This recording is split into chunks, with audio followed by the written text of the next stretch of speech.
Welcome to episode 8 of season 6 of Whole Lotta Wolves. I'm your host, Joshua Buckley, with co-host Paul LePage. Hello. Joining us in the on the socials in Baltimore, Danny Paletti. Good evening.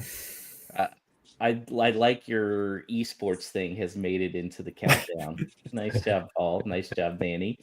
And back again from Charlotte, one of our longtime faves, Mr. Brian Donley. How's it going? Hey, everybody. Great to see you all again. All right. Paul, last week I predicted Wolves were going to get a point, but it was going to feel like a loss. I hate being right. It stunk. Wolves got a much-needed 1-1 point away at Spurs, but it did feel like the 3 points were there for the taking. I wouldn't say it was 3 points there for the taking. I think it was set up in such a way that it would have turned out to be the perfect smash and grab, and you were 30 seconds away from accomplishing that. So when it's there for the taking, it's like we dominated and we really stuck it to, and we didn't. We played well in the circumstances against a tough team away from home, where many would have thought we wouldn't have come away with anything. So to have that, to get the point, great, but just the way it was coughed up, it's always going to be a killer. Yeah, Brian, it was just tough to watch there at the end, wasn't it? You just had a feeling something bad was going to happen. Oh, that was brutal. Actually, I was the opposite. And so the rest of the game, we've been so good at just kind of containing. I saw that ball kind of just like slide through everybody, and you just see there was no chance that Johnstone had at it. That was rough, but yeah, I was happy to get off the mark though. Well, let's get to the game itself. You mentioned Sam Johnston. It was a very interesting lineup, Brian, because it was almost like, this is what I liked about it. Vitor, a lot of criticism is, well, he sticks with the system. He doesn't want to go out of the system. Well, he definitely went out of his regular system. Not only that, he rewarded a lot of guys that did well in the cup game on Tuesday in the win against Everton. One of those was Sam Johnston. One of those was Santi Bueno. What did you think of the back four and having those two guys be back in on Saturday? Yeah, I was a little surprised to see Santi from the start. But man, he really put a shift in. He was fantastic. So that was a pleasant, that ended up being a very pleasant surprise. But yeah, I kind of figured he would kind of stick to what worked against Everton from the shape, but I was definitely surprised to see Santi from the start. But yeah, no, he did great, which was very, very happy to see that. What do you think of that back four, Danny? I can definitely say that in the group chat, I was a little skeptical pre-game when we saw it come out that he was sticking with essentially the same as we saw in the Carabao Cup. I think just, I was a little worried that we were taking, too much confidence from an okay win, a solid win, but against an Everton that had rotated a bit on a midweek game that was kind of flat for atmosphere and all these things that, we were sort of getting ahead of ourselves in terms of that back four being able to line up in the Premier League. And I was happy to be proven wrong. There were a few shaky moments, especially there was one in the first half, which we had a good laugh about where I was watching, where Doc definitely that slide tackle that earned him the yellow was like, I've been there in my own sports journey, obviously not on the same level at all, but like where you're like, I used to be that fast. I used to be able to get to that ball. And he just completely took out the man. So there were a couple hairy moments, but otherwise I thought the back line performed pretty admirably throughout, which was a pleasant surprise. Yeah, so what do you think of their defending, Danny, especially there in the first half, even though Kudus was kind of having his way down the left flank, including a disallowed goal. But, it seemed like the defending was doing pretty well. Yeah, I think overall solid. I think that's kind of what we want to see with the our defensive midfielders being able to drop in and help out. I think there's always, since we've sort of swapped out some experienced wing backs, fullbacks, whatever, for guys who have less Premier League minutes. I think that we are going to see those things slip through, and we just hope we don't get punished for them. Obviously, Johnston had to come with an amazing save to push the ball into the bar. But honestly, other than that, there weren't many clear opportunities that Spurs had, especially in the first half. And like beyond the first 15 minutes or so, we were pretty good in possession for the first 15 minutes, and then they really took charge until halftime. And even during that period of their dominance, we didn't really see any kind of clear-cut chances where someone got through. Obviously, there was one big one, but it was about 3 yards offside. I'm not sure I can count that. Paul, that back four didn't hold up in the second half. They decided to go to the back five. Did you feel like that was a good decision, bringing in Chichua, who I thought was really strong in the second half, and Agbadu as well? Yeah, again, a little to what was previously mentioned. If you've got that flexibility within the squad to tweak it and change it mid-game, I think that's a distinct advantage, and fair play for Vito for recognizing that and making the call, because certainly out of the two sides, each half, I think we looked not necessarily stronger, but a little more cohesive in the second half, and we just had a better plan for it. I think that allowed a little more joy down the flanks. It opened up some balls to be played through the lines, and I think out of everyone, it was probably John Arias's best 45 minutes in a Wolves shirt so far. And I think that had a large part to do with that formation switch, and not only being able to stifle Spurs versus the first half, but just to give us that extra bit of spark ourselves. Yeah, one thing about Arias, I saw a lot of people saying, well, he had a great game, but was really rough on the corner kicks. Danny, I don't know if you saw this as well. He was struggling, it seemed like, because I didn't realize that Spurs Stadium has an elevated pitch. So you could tell he was like trying to get to the very edge as far back as he could get, but he clearly wanted to be standing where the drop-off was. Yeah, and he can't spare any height. So Yeah. I mean, it's one of those quirks, of English football, I guess.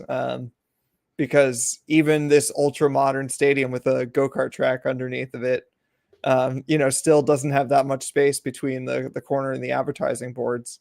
And I have to mention, there was a moment where we had a corner, I think it was in the second half, but I couldn't be sure, where he doesn't even clear the first man. It doesn't even make it to the first man, but luckily it gets called back because there's, a foul before he took it. So they got to retake it. And then the preceding corner was much better. It was right in the middle.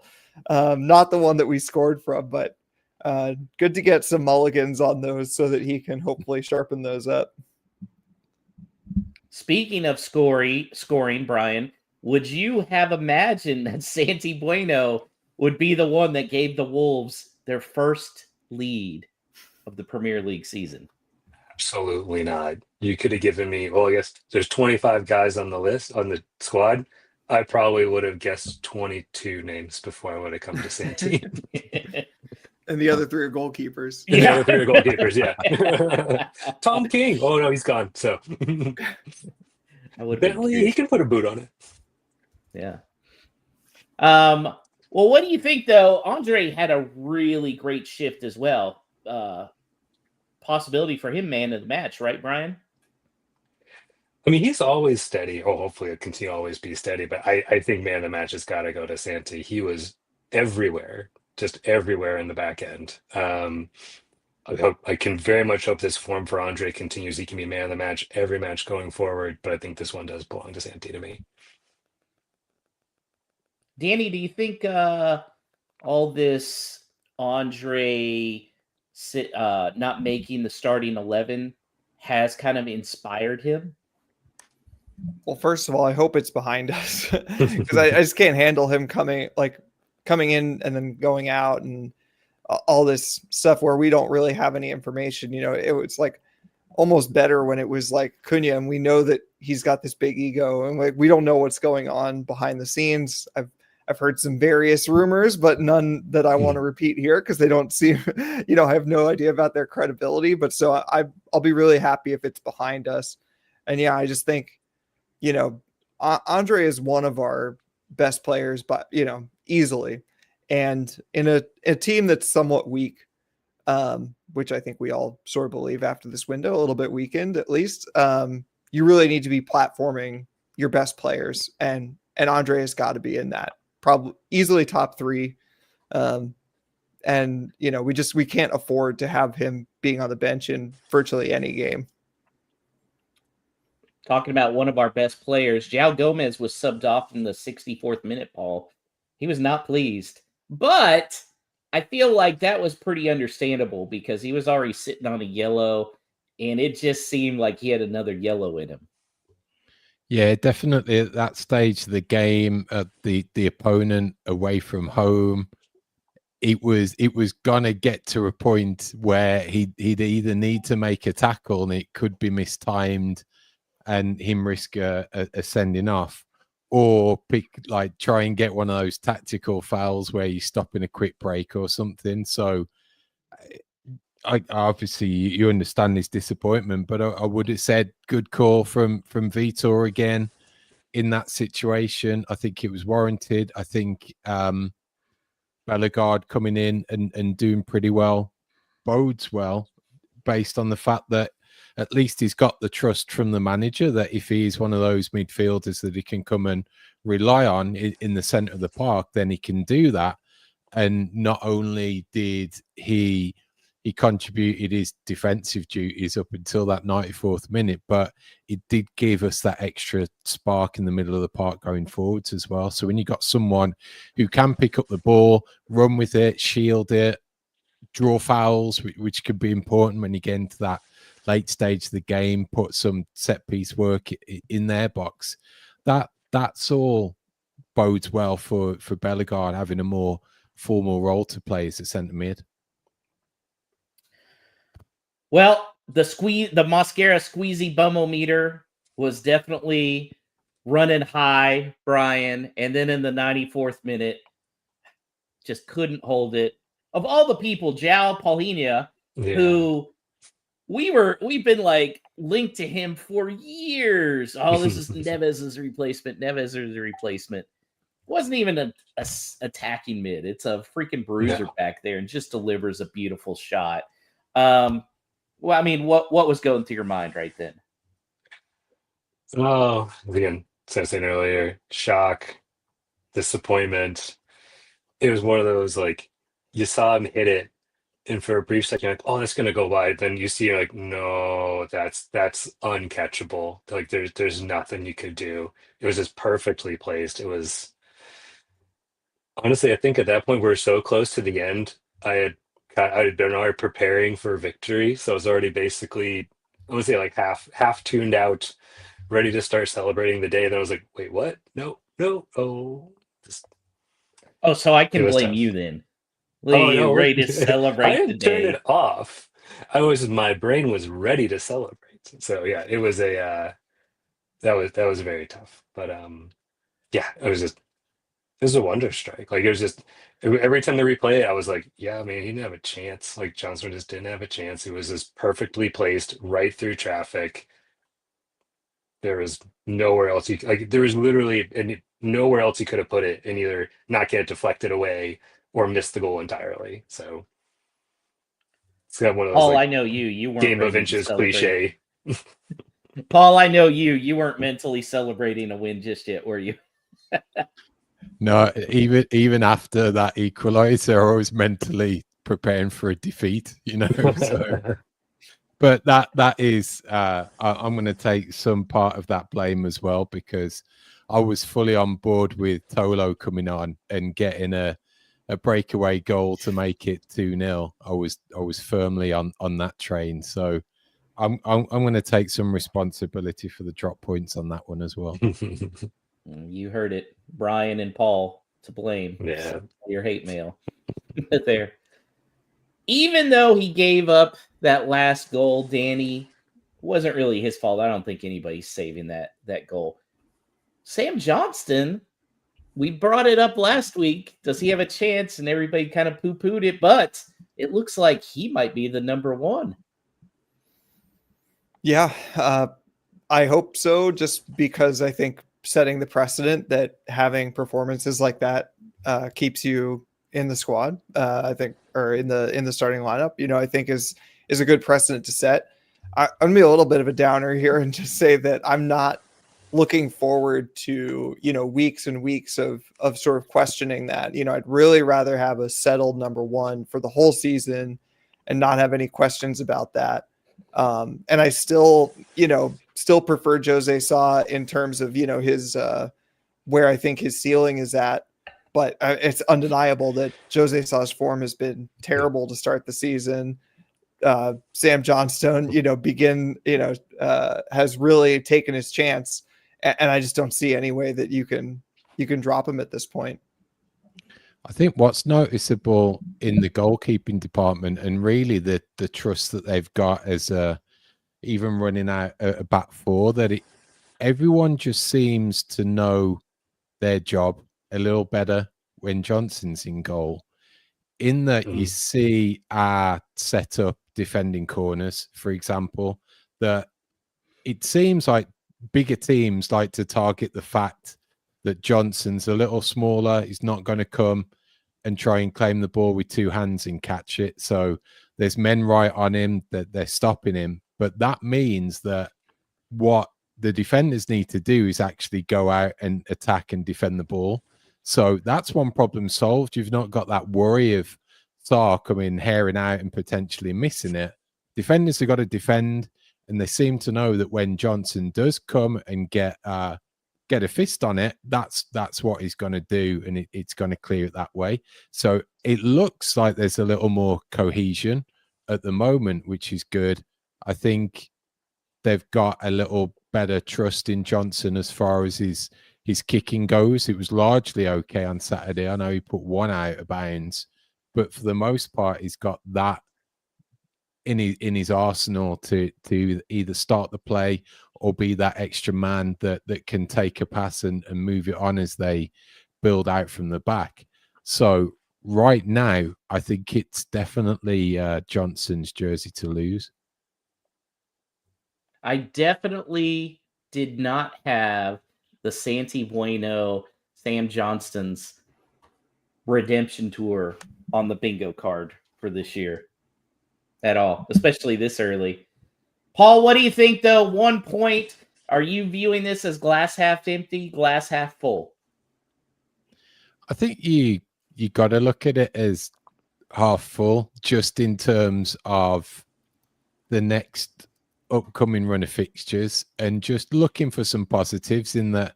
Really, that point could have been where our season starts and where you can kick on from. So I'm going to take it as a positive. What about you, Brian? Yeah, same. I mean, literally, if you had said a week ago or even 3 days ago, hey, would you take a 1-1 draw away at Spurs and be happy? And I would have said yes, 100% yes. And we got that. The way we got it was a little frustrating. Like the way that you always say, you feel like you dropped two, but we're off the mark now, hopefully. And everyone looked like a professional Premier League team for the first time in a month and a half. So I hope we can take this as a springboard and say, hey, you guys now know you guys look like you know what you're doing. You actually look like you can work together. Now you've proven you can actually hang with a good team, because like Spurs aren't a slouch. They've been good so far this year, and they have a lot of good quality players. They will end up in the top half of the table. They end up probably in Europe. So If you can hang with them, you can hang with most of the other teams. Now we need to start going into like actually getting some wins. Danny, half empty, half full. Yeah, definitely half full for me. I know it's still frustrating not to have a win, but I do think that there's a lot of positives in there. Some of the things that the other two have said, I think it was a much more professional performance. It was a much more cohesive performance. That's about how the players applied themselves, but also, the way that Vitor set them up to play. Those are good signs. And we're maybe clutching at straws, that we might watch the next 3 fixtures and say that was a blip and, it's all gone back to hell. And, that's totally valid. But I think in context, playing away from home, yes, it's Spurs who we tend to get results against, but it's against Thomas Frank who we tend not to. And they're sitting in 4th on the table.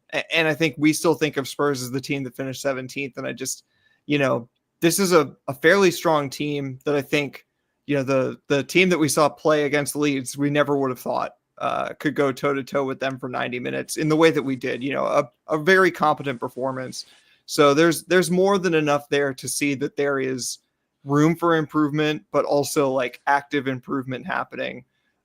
So yeah, overall glass half full, and the boring answer is, of course, time will tell. I like the word competent. Competent was a good way to put that performance, I'd say. Well, we have another match. Chance to get those first 3 points. First 3-pointer win on Sunday. It's at 9 a.m. Eastern, 8 a.m. Central Time on Sunday against Brighton. And joining us is Paul Dorsey, Stateside Seagulls. How's it going, Paul? I'm doing well. How are you guys? Well, not bad. Although usually after we've done playing with you guys, we're always pissed off because of the fact you always seem to come into Molyneux and get 3 points. Do you think that's you think you guys are preparing for that again? I hope so. It's been a fairly inconsistent start to the season. So the win on Saturday against Chelsea, I feel like that could always kind of go against us though, because we're on such a high. It's just kind of like, okay, well, when's the next shoe going to drop? So we'll see. I hope that we can continue that run of form though from Chelsea and kick on for the rest of the season.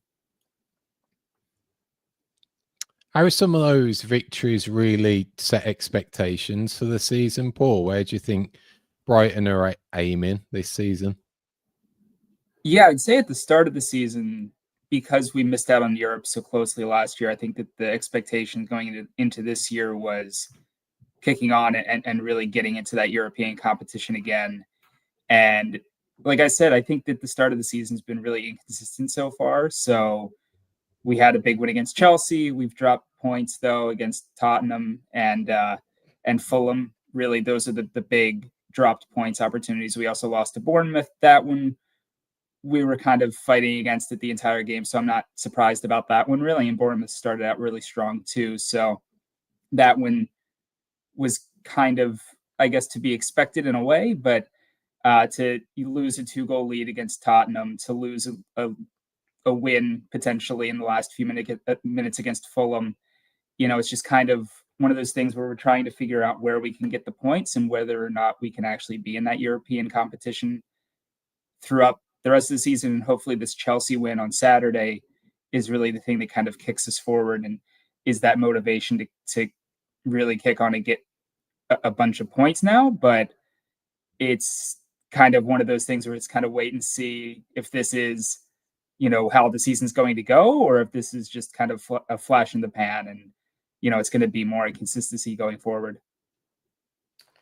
So how do you see Brighton lining up for the matchup on Sunday? I think it's going to be fairly consistent to what we lined up with on Saturday. So probably a 4-2-3-1. That's kind of been our kind of formation so far this season. I wouldn't imagine it's going to change too much.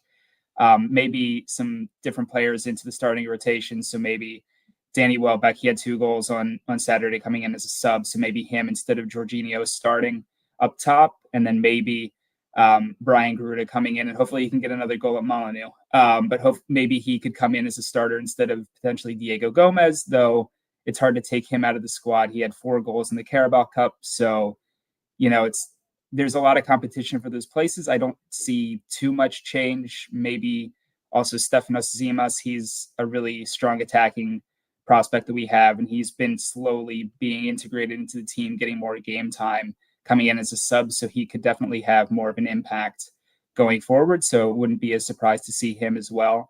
But I think it's going to be fairly consistent to what we came out with against Chelsea. And, I think that there are a lot of good options. We're just trying to figure out which one are the best ones to kind of move forward and really, have that consistent run of form.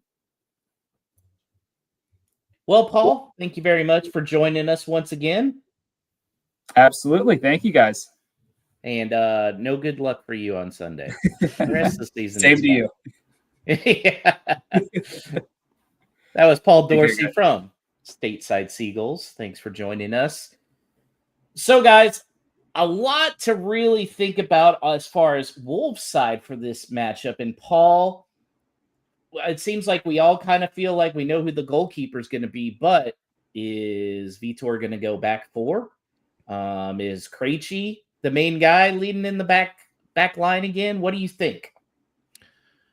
I think a little like just what Paul was mentioning then as regards to their setup. I think when Vitor ran the 4 against Everton in the League Cup, it was because he was probably predicting that was what they were going to come out with. So he was matching them up. So based on Brighton's formation, I could potentially see them doing that. I think the only big worry probably with the 4 at the back is our potential vulnerability down the flanks, especially if you've got the likes of Matoma coming up against Doherty. Probably I don't really fancy that. I'd probably start Chachua and just say, do not leave that man's back pocket and just follow him wherever he goes. So it's a tricky one. I'd love to see the 4 at the back. I just think it gives us that extra onus, like offensively, certainly at home, but I'm just scared of the threat of the opposition. Brian, earlier in the comments by C. Waldron, he said, what can Vitor do to get Hwang on track? But man, I don't think anybody right now wants to see Hwang on that starting 11 sheet, do they? No, absolutely not.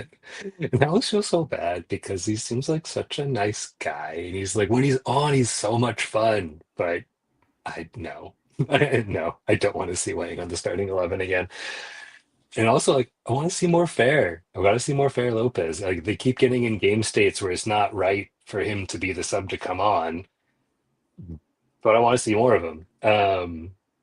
Yes, I don't know what you can do to get Wang going, because I think, unfortunately, what he needs is to get fed. Like, he's a slasher.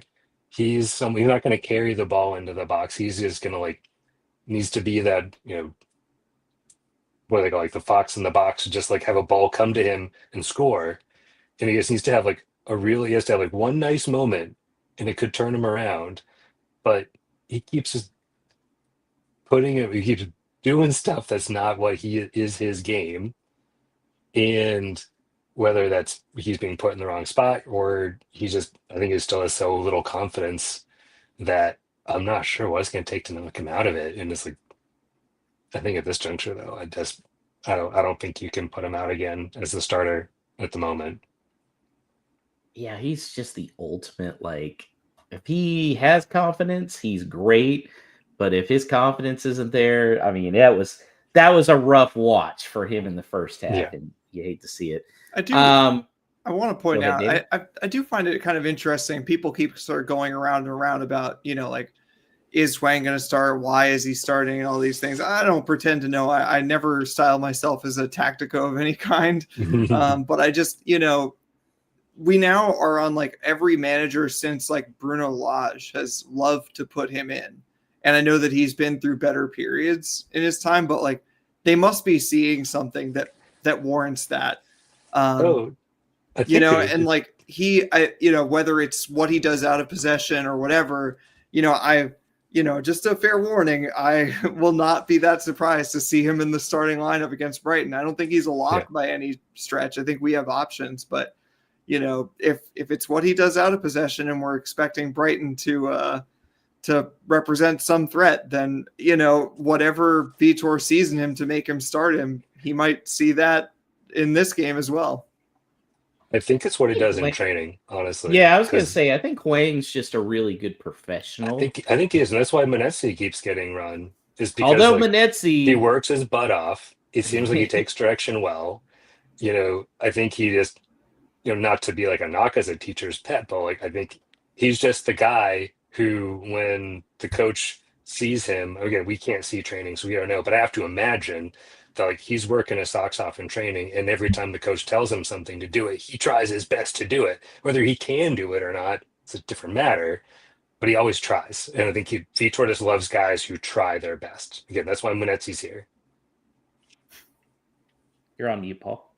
Yeah. There's certain games against certain opponents at certain times of the year when Manetzi's the perfect fit, and Saturday was one of them, just because he was up and down, covered a bunch of ground, did the dirty work, but wasn't always that effective going forwards or linking the attack. But that's not to say that he was in and around the goal when that happened. So there's definitely a role for him when needed. It's just such it's like sometimes playing with 10 men when you've got someone like Manetzi doing that distinct job, but then you have someone like Hwang who just throws up an absolute shocker when you're just looking for everywhere for that piece of creativity in such a good game, and it's just not there.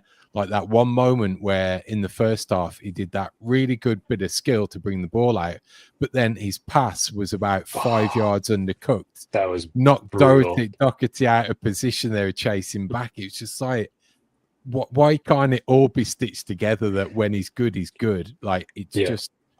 During that moment, that was one of those you're pointing at the TV. Like when you're like watching your kids, person, I was pointing at the TV, like he's open, he's right there, and you saw the ball go that way, and I was like, this is gonna be amazing. There was it looked like it was arcing perfectly, and then it just died, and then the guy sprinting the other way, and I was like, we're just gonna concede a goal here, and then it's gonna be brutal. But by the way, Manetzi in the first half, most duels won with 10, most clearances 7, most aerial duels won 4, most tackles 3, most fouls 1, 2. And Vitor was praising him after that match. I mean, look, guys, Manetzi's not going anywhere in that starting 11. And it's kind of what I brought up last week. Sometimes it's not the 11 most talented players. Really you're trying to find the best 11 that fit. And I think he does fit there. Danny, are we ever going to see the JSL Arokadare front two? I wouldn't hold your breath. I think it's, Vitor's being coy. I think he, sees it as a possibility, but more as kind of like a, emergency situation at the end of a game. So will it ever happen from the start? I'm extremely skeptical. I know it'd be fun to watch. I would have a lot of fun watching it myself, but I just, I'm not sure that Vitor's that interested in setting us up in that way.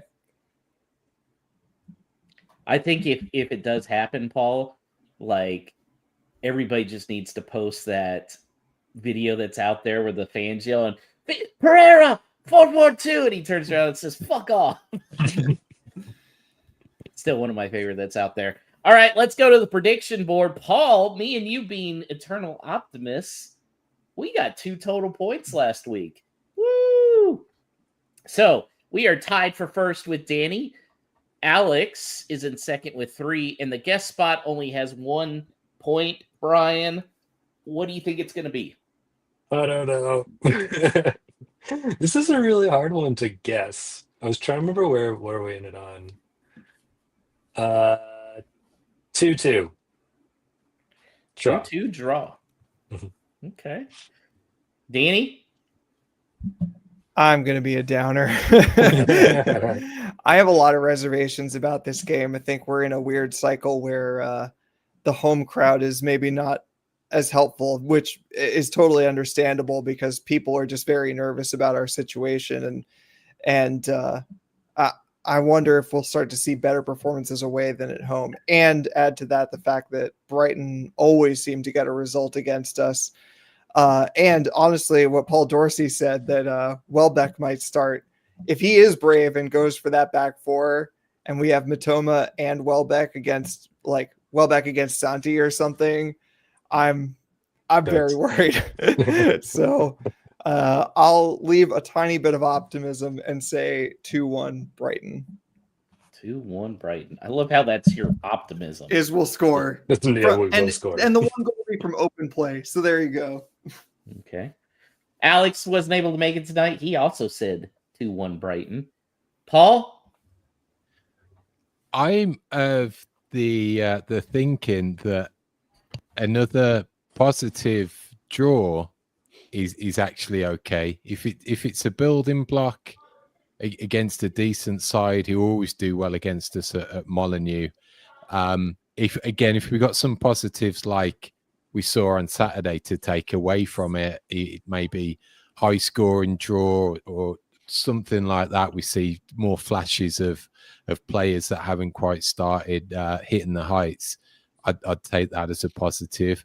But I'm going to blame Brian because he pinched my prediction. Sorry. So I'm going to go super positive. I'm going to say we are due a result against Brighton at home. It never happens. So let's keep those green shoots growing and we will go with a 2-0 win.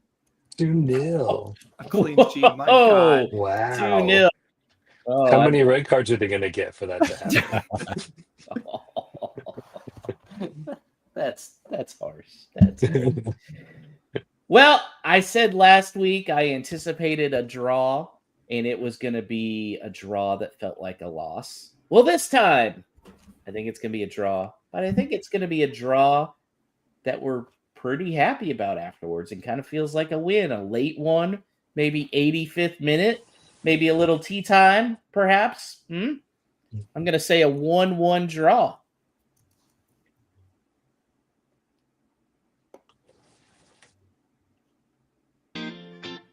No Stupid Questions is brought to you by Esfuerzo Wines. Located just north of Santa Barbara, California, Esfuerzo Wines showcases passion and 3 generations of winemaking in every bottle. Whether you're toasting some Vino de Vitor or winding down after a day of work, let Esfuerzo Wines transport you to the heart of wine country with each sip.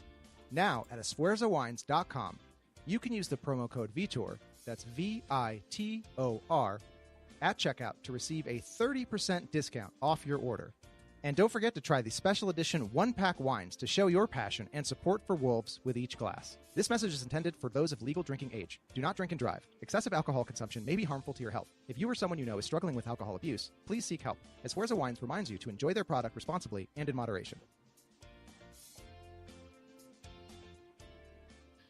It's that time of the show where we open it up to you, get you involved by answering all of the questions related to this wonderful team of ours. You can do that on the socials or by emailing hello@wholelotofwolves.com or right here live in the chat comments if you were tuned in to our stream.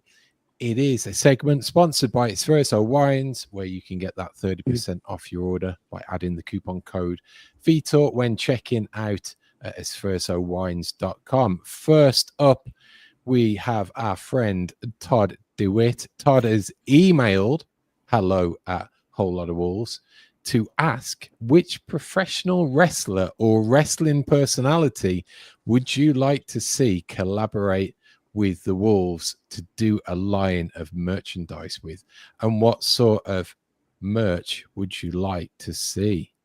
This one's set up just for you, Paul. Yeah. I know. I was going to ask Brian if he got anything, if he was any tinge of wrestling in his blood to help answer. But if not, I can take it in full.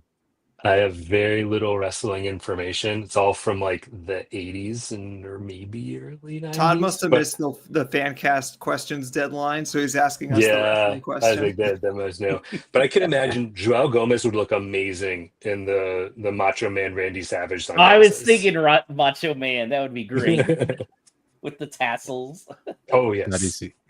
We could be setting them up pretty good for some Halloween costumes. It's just around the corner. So Oh yeah. if any of them are listening, guys, we could pick out some good Halloween costumes for you.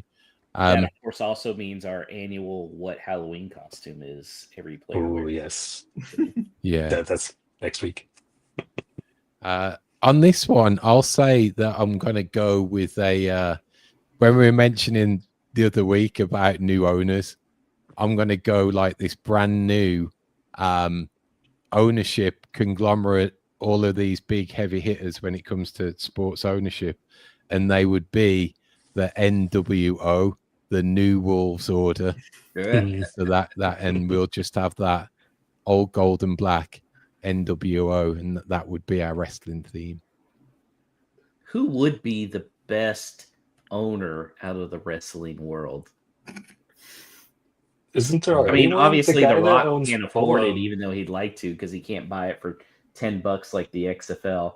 And I can't imagine Vince McMahon would be a great owner for an English soccer. Yeah. We'd have the most injuries of any team.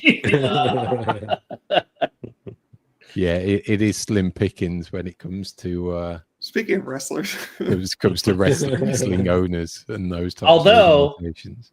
How awesome would it be after the match for him to walk down and go up to Stuart Atwell and boom, flying elbow.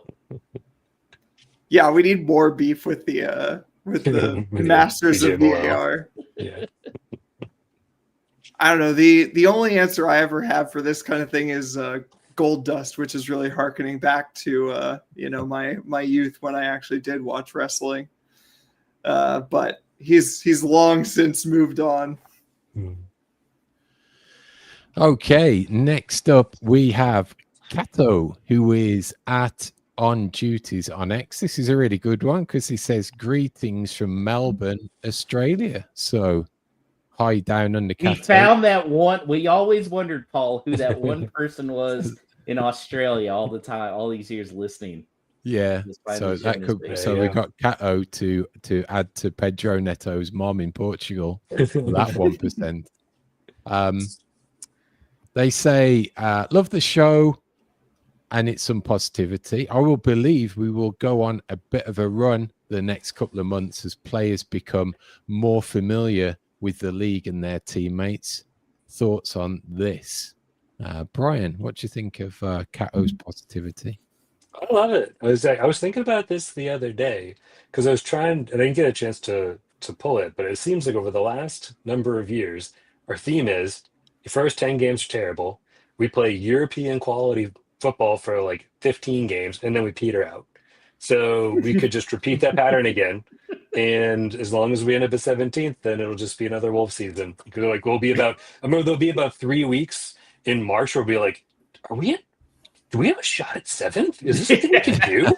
And then so it's just so yes, absolutely. Sounds great. This is what I've been saying all along on like when people are saying, why doesn't Vitor know his best starting?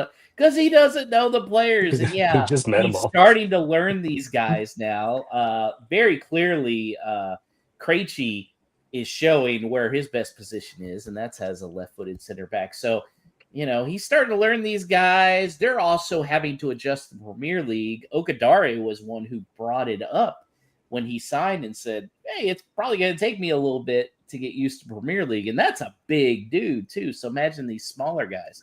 So, yeah, I think as they get more familiar and as Vitor gets more familiar, I do expect more points. Mm-hmm. And in a similar vein, recent guest Greg Ellis at Greg Ellis Comedy on X, he asks, do you think VP deliberately gave the rest of the Premier League a 5.5 game head start because he knows how good we'll be from now on? So I think Greg's a little. Greg's got his relieved now. comedy routine going. Yeah. Hey, we're still not out of the title race. Mathematically still in it. What are the catchability rankings? Our Low, catchability rankings. very are low.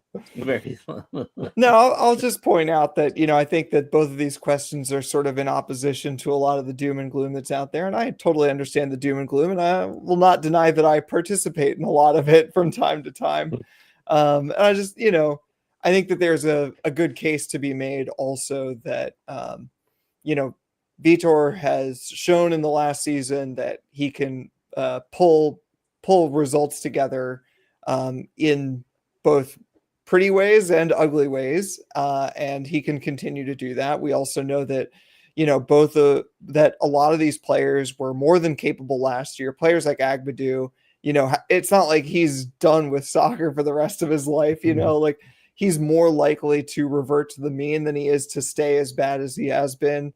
There's plenty of reasons to see that improvement could be coming. It doesn't mean that I'm not pessimistic. I think when those pessimistic attitudes are put out there, and that if there's any kind of argument, then it's like the assumption is that if I'm on the other side, then I must be an optimist. I want to make it clear, not an optimist at this point. I'm not optimistic about the season, but my pessimism has been brought down slightly by the result and especially the performance at Spurs. It just seems like that's enough to show me that there is something there. So less pessimism, not necessarily optimism.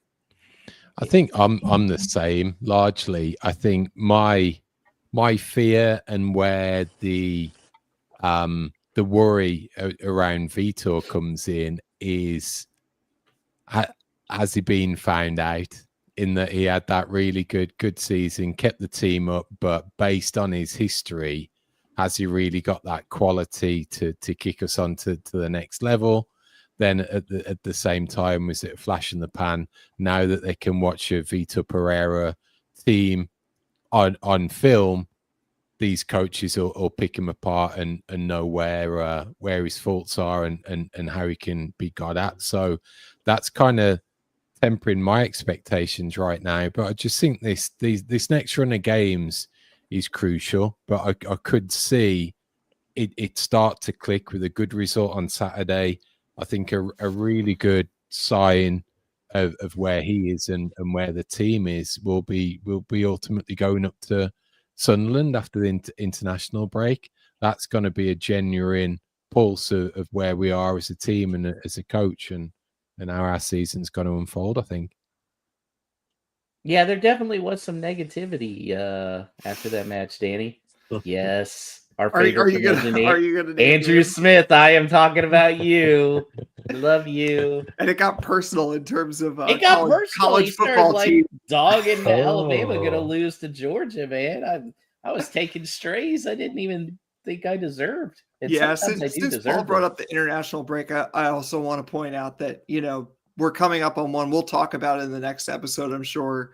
But obviously having even just a good performance against Brighton will mean a lot going into that international break, knowing that, we're still building on something. The players that are sticking around will have something to work on.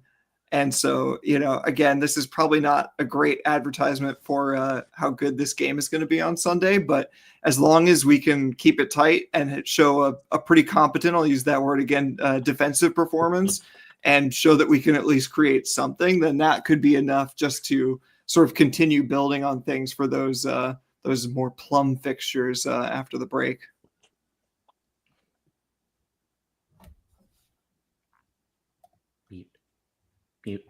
Was this week's No Stupid Questions. Continue to send those in to hello@wholelotofwolves.com or at wholelot WLW pod on X. And remember, head over to Espresso Wines, use that coupon code Vitor for that 30% off your order when you check out. Okay, Brian, how can people get a hold of you and go watch some matches with you in Charlotte? Yeah. So it's at Wolves Charlotte on Twitter and Instagram, as well as we have a Facebook group. It's called Charlotte Wolves FC, or also on the Worldwide Wolves site, and that has a link directly to my email. So feel free to reach out to me there. We usually meet up every couple weeks or so at a place called Dom's Dive Bar, which is a great little spot, and we love to meet anybody from coming in from town. We actually just got a new pal from Winston-Salem. Hopefully he'll come down in a couple weeks. So if you're in the General Carolinas, come on down anytime. And that brings this week's show to an end. Thanks to Danny on the socials, Alex producing, and you, our audience, as we do this for each and every one of you and have a lot of fun doing it. So thank you. You would be doing us a huge favor and helping to grow the Whole Lot of Wolves pack by giving us a 5-star review on that podcast listening platform that you utilize, along with subscribing to Whole Lot of Wolves on YouTube, liking that content. You get that notification of when we put stuff out and when we go live. So we're going to be back live on Sunday for a reaction show after the Brighton game. So if you, like me, you're also cheering on a European victory in the Ryder Cup this week, you can also stay up the mighty Wolves.